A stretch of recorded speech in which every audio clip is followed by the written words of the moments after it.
Romy, bon, ça va? Ok.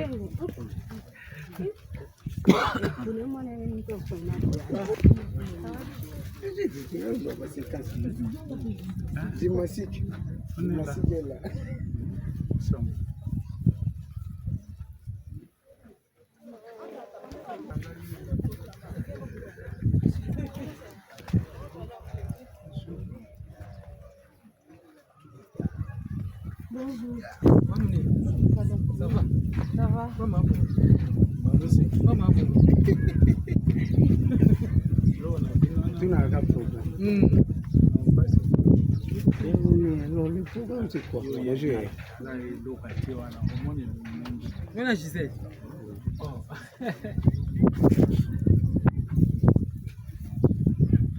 Toyeli pona cérémonie ya pierre tombale ya grande sœur Nangai, Mama, Yaya,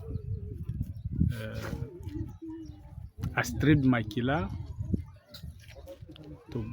Kutane alibota mobimba awa soki tosisi tokei lemba toyama mwa bato wana epuis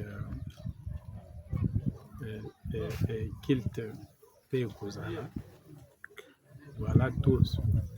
Merci. Que je peux dire. Merci. Courage. Merci.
Tolingi tozwa moi quelque temps ya kobondela etanke bana nzambe toye te na esika oyo po tokunda mama Astrid hommage na mosala oyo toye kosala toyende kosenga na nzambe esika molimo na ye ezali to molema na ye ezali epema na kimia oyo eza na se eza enveloppe la chair ne sert à rien mais biso lokola bana nzambe Bible lobi toute chose concourt bien de ceux qui aiment Dieu.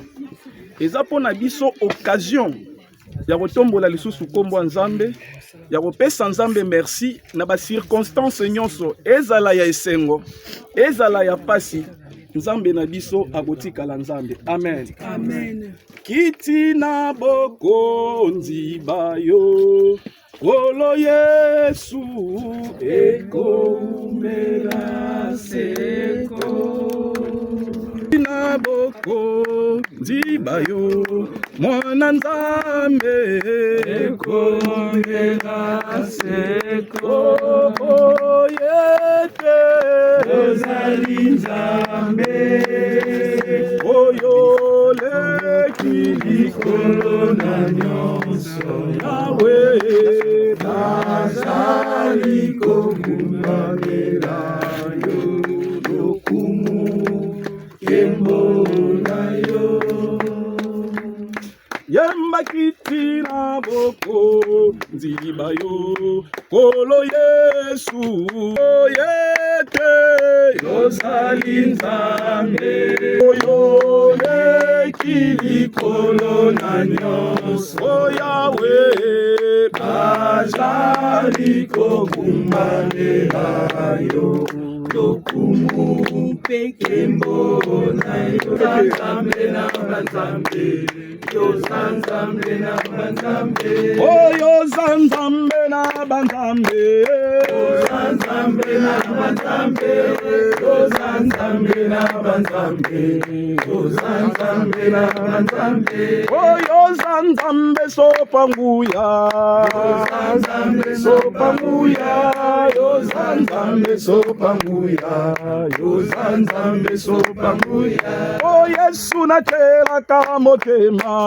Yesu na kelaka motema Yesu na kelaka motema Yesu na kelaka motema o soki na sengi ya kopesa soki na sengi ya kopesa soki na sengi ya kopesa soki na sengi ya kopesa o nzambe makambo minene nzambe makambo minene nzambe makambo minene nzambe makambo minene nalingi tobondela ensemble na bandeko nyonso totambola na bango elengo soki eza na eloko tokosenga na nzambe nous allons dire que à Dieu esika molimo mama Astrid ezali epema nde na kimia Saint-Esprit azala na contrôle ya molimo na ye nzambe na nguya toli ya esika wana toyebisa nzambe molema na esika azali nzambe na nguya azala na contrôle ya makambo nyonso si ensemble tokoyebisa kaka nzambe liloba moko On peut prier au nom puissant de notre Seigneur. Nzambe na nguya toyete nesiko tokunda mama pour la deuxième fois. Molimo mama sti désolé pe manakimia.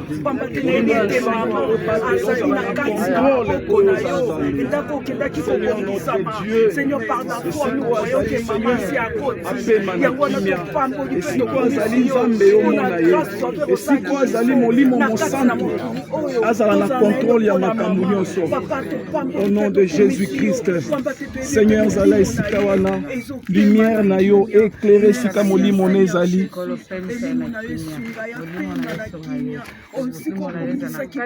Elle a gardé sa foi jusqu'à la fin. Seigneur, Kanisa Yepesa Ekimia, au nom de Jésus. Tozo sambele panzambe. Monde ba esprit ezalaka quand quelqu'un meurt, ba komi ko luka basala. Ozoyebi sanzambe nyonso o eza contraire na volonté nzambe. Ezala nul sans effet, ezala na kati ya libota to sambele na kombo na ngoya na Yesu Masiya. Musika au nom puissant de Jésus. La kombo na Yesu Masiya. Kimia na yo nzambe est demeuré au nom puissant de Jésus. Tout ce qui place pas à monsieur l'abbé à bénir Bissot. Abbé, je prie. Vous avez la parole. Nous attendons que Fils a posé et puis on va. Na kati ya libota, toye kati nesiko nde na lobaki, toye kokunda mama Astrid te pour la deuxième fois. Mais toye ko rendre une visite en mémoire na ye. Ce qui peut toye ebele, toye pour na tina. Pourquoi toye na tina? Toye par rapport ya misala o ya zalaki na mokili. Na ba témoignage o biso nyonso tout oza nango yango etindi biso to sangana lisusu pona ko honorer na mémoire na ye. Mena lobaka eloko moko ba esika ya boye eza pe esika ya ko interpeller conscience ya biso bato. Parce que muto yo akenda na ye ça fait plusieurs années azala pe lokola biso. Aliaki atambolaki azana ba programme azaki na projet. Lelo oyoyo azala kalisusu te par rapport ya mémoire na ye. Eza makambo biso bato totikali toza na se na moi. O nzamba pesi biso makasi. Apesi biso mpema na bo moi. O nzamba lingi a continuer voyage na biso na se na mokili. Toza pona biso to changer façon na biso ko tambola na se na moi. Bande pona ngai ndenge olati elamba eza yo. Kio yeba peke mokili ezaka na mukolo nango. Mukolo mokili eza yo te. Mukolo mokili eza pe ngai te. Mukolo mokili eza mokili o to bengi tata nzambe. Soki azotambola na yo, azotikela biso ta na se na moi. Eza occasion mpona biso tozonga na nzela. Tosala oyo Bible ezo recommande biso. Mais toboya oyo Bible ezo recommande biso tosala te. Eza occasion mpona biso totala lolenge nini tozali. Bible lobi moto moko te azali mokonzi ya mpema. Et puis dans le miracle le plus précieux dans la vie d'une personne, ce n'est pas le travail ni le mariage, c'est d'abord le souffle que Dieu nous accorde. Ce qui nous a pesa qui bon moïté, ndeko nanga on changera ton identité. Bako bengo lisusu mutu te bakomi ko bengo eloko.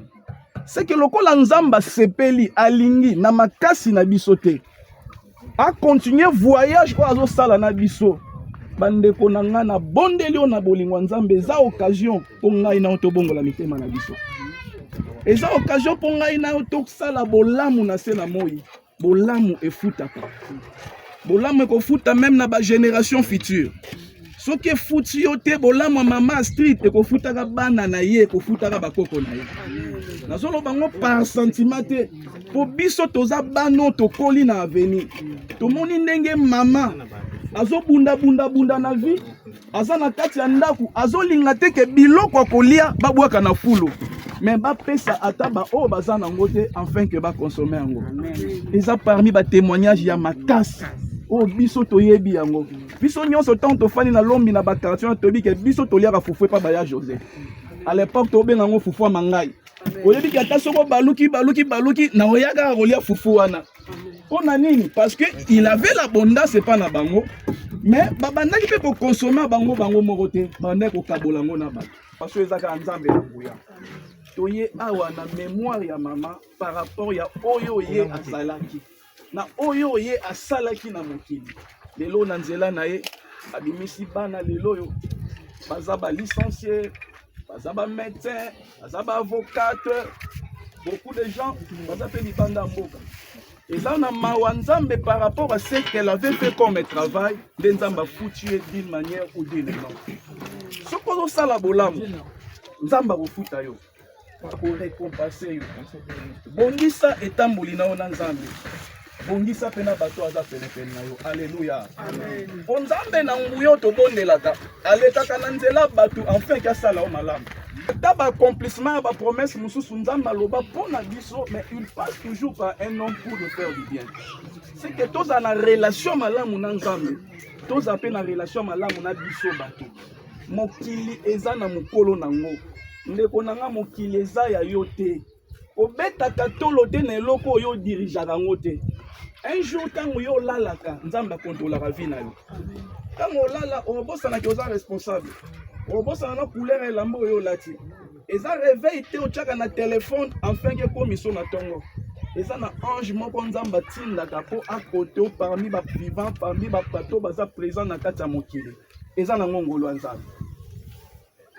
Mais eza occasion pour na biso nde nazoloba awawa to changer lolenge na biso.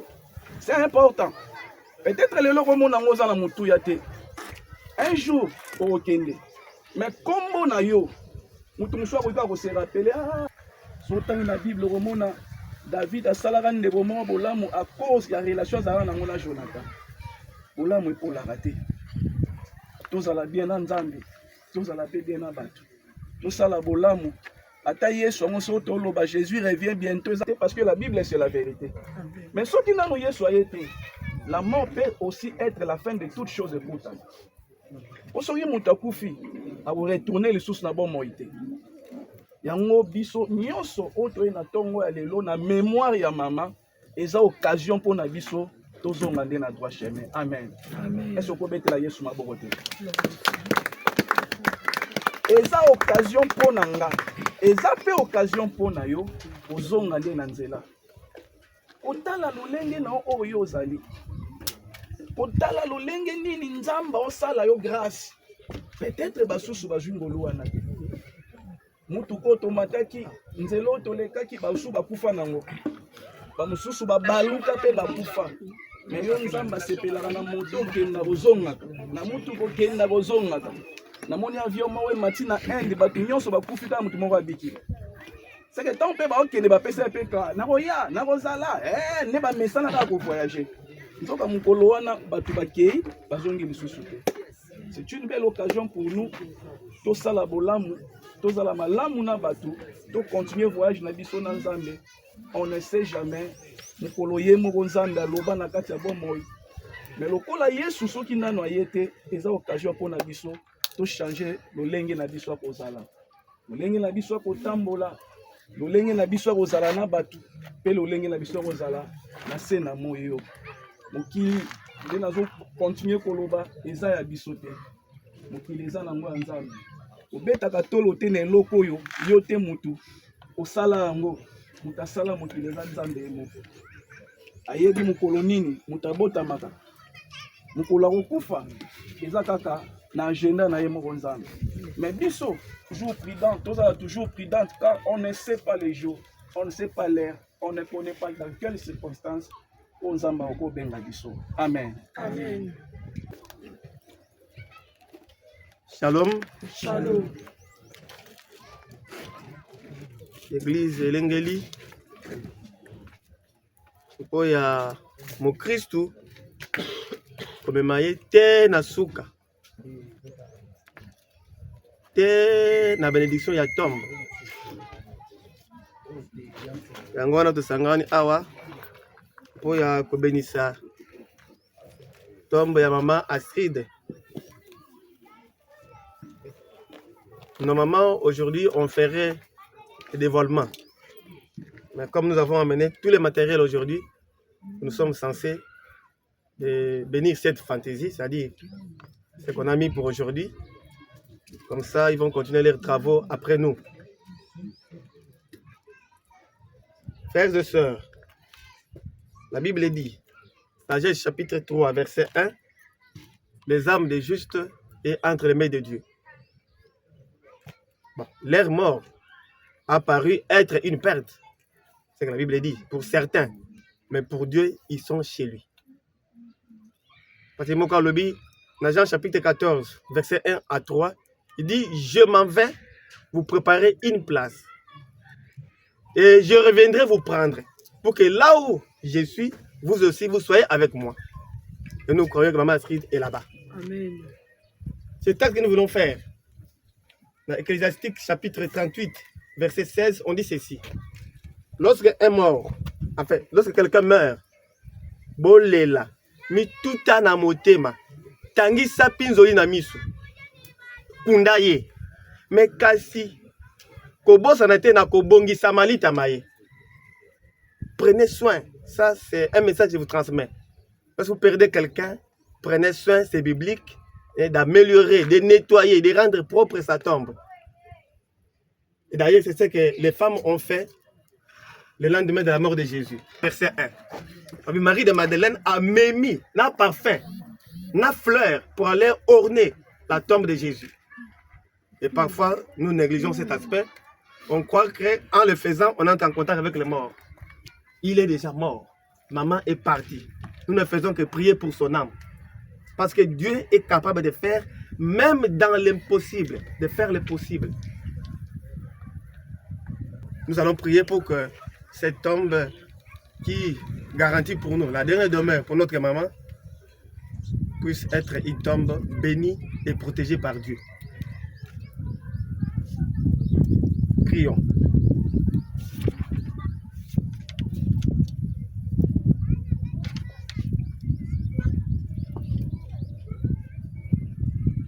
Seigneur Jésus, Fils du Dieu vivant, avant de ressusciter d'entre les morts, tu as reposé 3 jours au sein de la terre. Et depuis ces jours-là, la tombe des hommes est devenue pour les croyants signe d'espérance et de résurrection. C'est ce que nous croyons pour notre maman.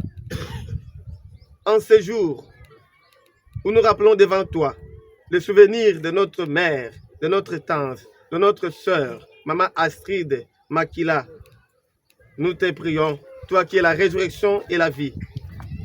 Donne-lui le repos en paix jusqu'au jour où tu la réveilleras pour qu'elle soit de ses yeux la lumière de ta face.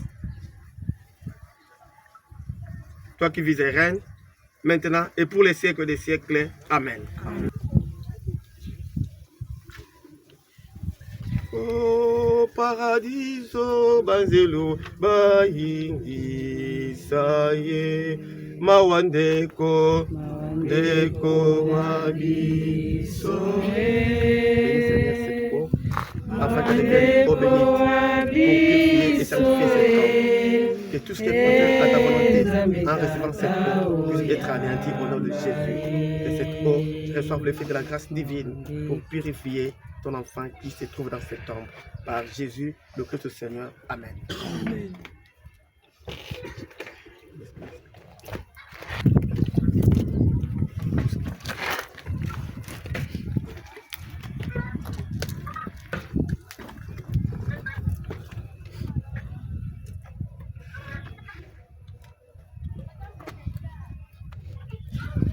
Le Seigneur, Dieu de qui vient tout réconfort, tu as établi dans ta justice que nos corps mortels formés de la terre retourneraient à la terre, mais dans ta miséricorde, tu as changé cette pénible en témoignage d'amour. Tu as accordé à Abraham, le père des croyants, une sépulture dans la terre promise. Tu as exalté le dévouement de Tobie en ensevelir ses frères. Tu as voulu que ton fils unique soit déposé dans un tombeau neuf, d'où il se relèverait vainqueur de la mort et gage de notre résurrection à venir. Voilà pourquoi, Seigneur, nous te prions par ta puissance de bénir cette tombe,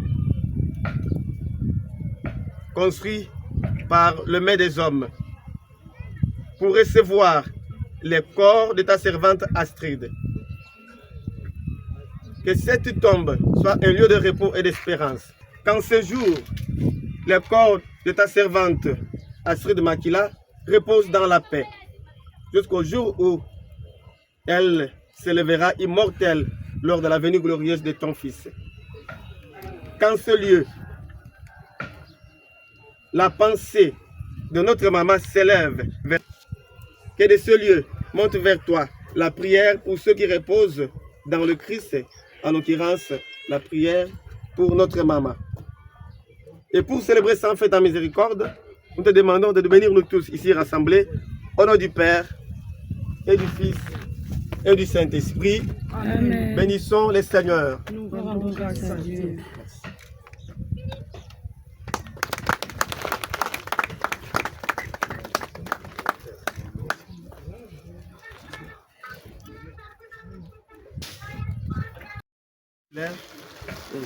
Passe l'occasion. Le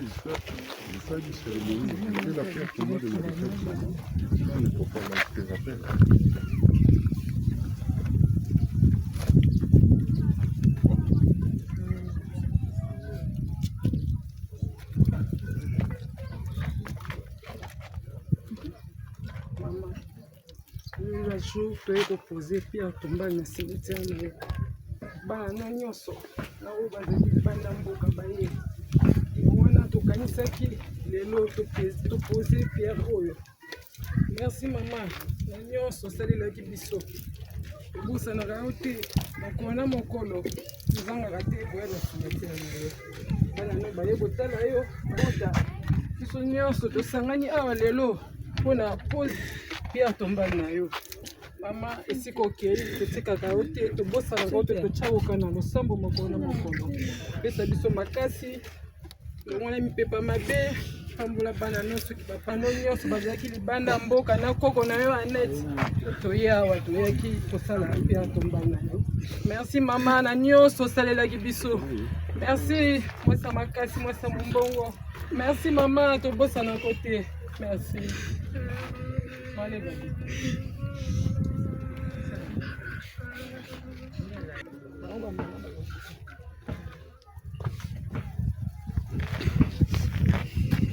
Yasri, je suis un candidat. Mais loin, voilà qui Pierre Tomboy. Ndi mangai, ndi yam présenté. C'est un comme les libota. On tete. Isaac Makila, il lui en toto. Lui est un amour. C'est un comme de ça. D'ailleurs, mais ça c'est quelqu'un. Mais c'est pas aujourd'hui. On se dirait tant comme les quelqu'un. Pambulambo, ma bala, aman wa wour, et coupe d'aka couvert. Chance est un comme c'est bien. Fongola nzela nyonso, na bana nyonso, na mutu nyonso ndiye. Tiki biso na biso peto utika te, bosa te. Fongola nzela. Ba bota te, ba bota. Ba bali te, ba bala. Ba bazimi sala te, bazwa na komo anzabi.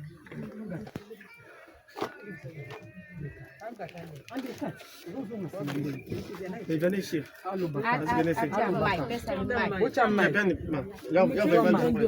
C'est ça là-bas. De l'eau, c'est ça. Mais va le simple.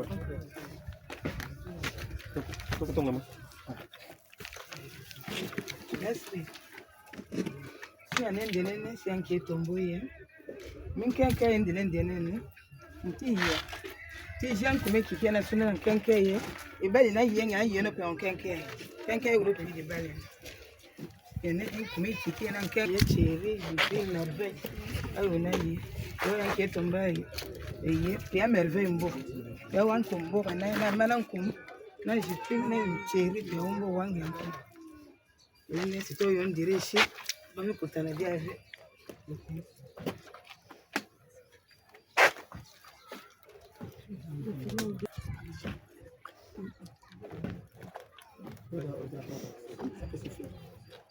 Merci maman pour tout. Merci maman.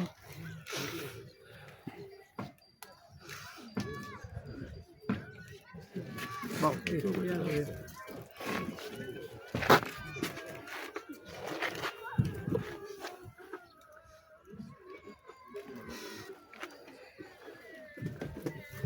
Mère, je demande que les anges qui t'accompagnent nous accompagnent, que les anges qui t'ont protégé nous protègent. Que les anges qui ont garanti ta vie nous donnent la vie. Que les anges qui bénissent au travers de l'obéissance qui est due aux parents qu'on a fait aujourd'hui puissent être à notre compagnon, qui nous protège de tout le mal. Je t'aime.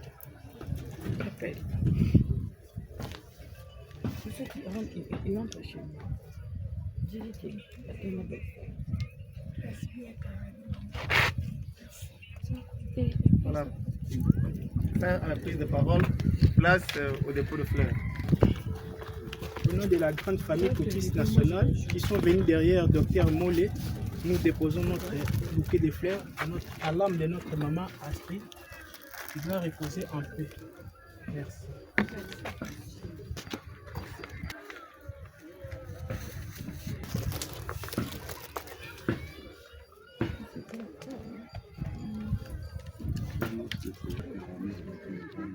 En attendant le bouquet de fleurs du docteur qui est en route, qui arrive dans quelques minutes, je nous demande de rentrer directement à la paroisse Saint-Augustin où il y aura messe à 16h normalement. 16h30. Donc avec les embouteillages, il serait mieux de regagner petit à petit. Docteur Mollet reste, nous autres on reste un peu pour voir comment ça va se passer. Le temps de laisser aussi aux ingénieurs de commencer les travaux. Mais je crois qu'on y reviendra pour faire le dévoilement.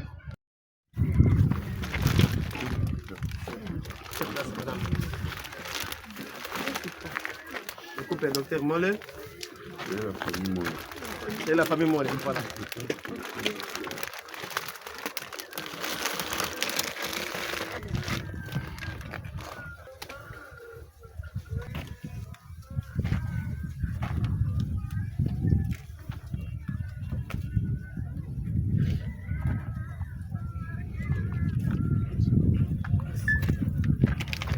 Et voilà, on peut regagner l'Emba pour la messe.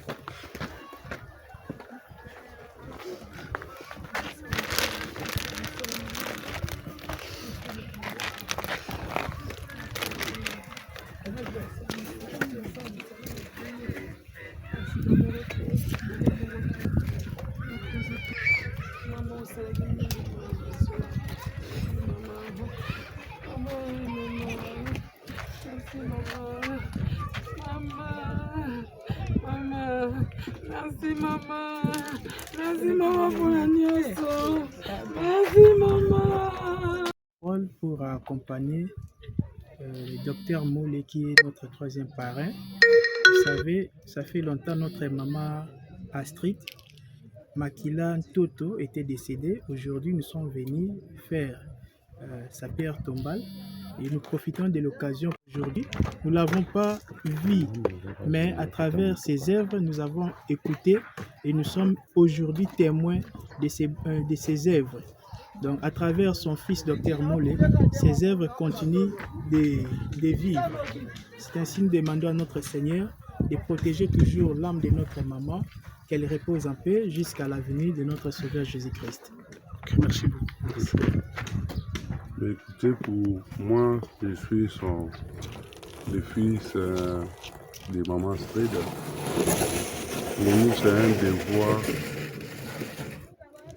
primordial de lui rendre hommage pour tout ce qu'il a fait pour nous. En effet, ma mère, c'était une femme très vertueuse, une servante dédiée, et surtout une fervente servante dédiée, et elle était engagée presque dans toutes les commissions de l'Église catholique. C'est vraiment une femme très généreuse. C'était une femme très généreuse, une mère très très généreuse. Donc nous-mêmes, on est vraiment les fruits de l'éducation qui nous a prodigé, et jusqu'au jour d'aujourd'hui, nous vivons par rapport à ça. Donc pour nous, la famille, c'était un devoir, non seulement un devoir de mémoire, mais c'était vraiment pour nous une obligation de les rendre hommage. Donc c'est ce qu'on a voulu faire. On peut dire que la gloire soit rendue au Très-Haut, qui est notre Seigneur. Merci. Ok, merci. azalaki mwasi makasi, mama commerçante monene, bandeko kabola te, abokoli biso, abokoli bana bandeko na ye, yango wana pe biso tolanda générosité na ye. Aza vraiment témoignage. Ata na quartier tovandaki na Lemba, mama bandeko boko koboya batu te. Mosali monene na paroisse Saint-Augustin na Lemba.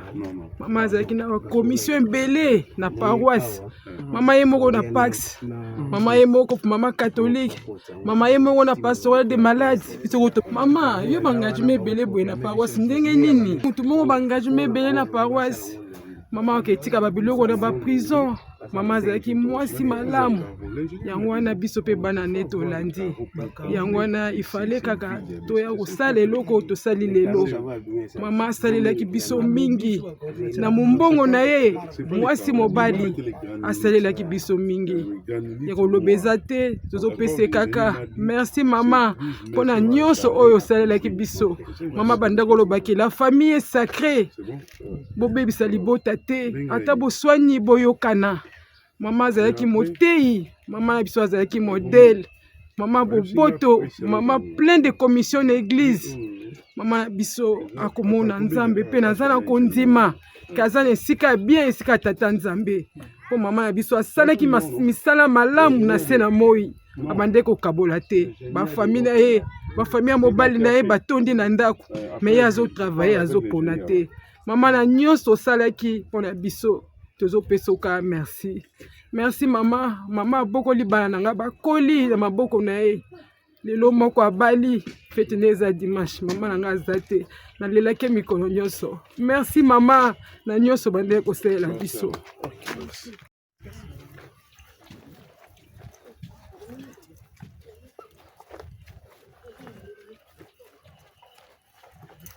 What's wrong with you?